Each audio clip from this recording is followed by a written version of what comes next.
White house থেকে একদমই কাছে মার্কিন রাজধানীর এক অভিজাত হোটেল ওয়াশিংটন হিলটন। যুগের পর যুগ দেশের একাধিক প্রেসিডেন্ট সহ বহু নামিদামি ব্যক্তিবর্গের অনুষ্ঠান আয়োজিত হচ্ছে এখানেই। কিন্তু এই হোটেলেই পৃথক দুই ঘটনায় সশস্ত্র হামলার চেষ্টা করা হয় যুক্তরাষ্ট্রের ক্ষমতাসীন দুজন প্রেসিডেন্টের ওপর। প্রথম ঘটনাটি 1981 সালের 30 মার্চ।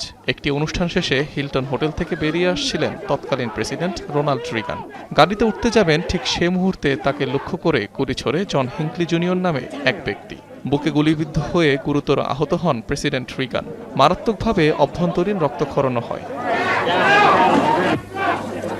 এ ঘটনার পর 12 দিন হাসপাতালে ভর্তি ছিলেন তিনি।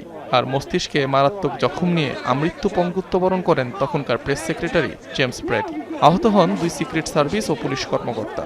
একটি ফলকে এখনও চিহ্নিত ঘটনাস্থলটি। 45 বছরেরও বেশি সময় অতিবাহিত হয়েছে। আরও একবার গুলির শব্দে কাঁপল ওয়াশিংটন হিলটন।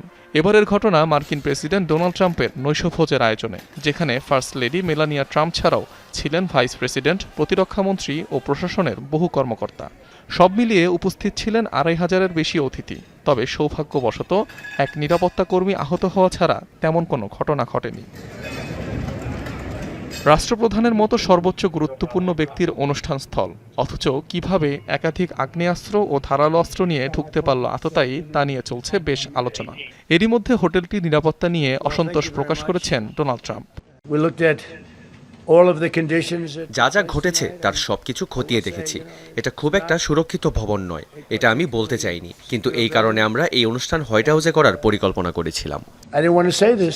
বন্দুকধারী হোটেলটির একজন আমন্ত্রিত অতিথি ছিলেন বলেও জানা গেছে। অনিক রহমান, যমুনা নিউজ।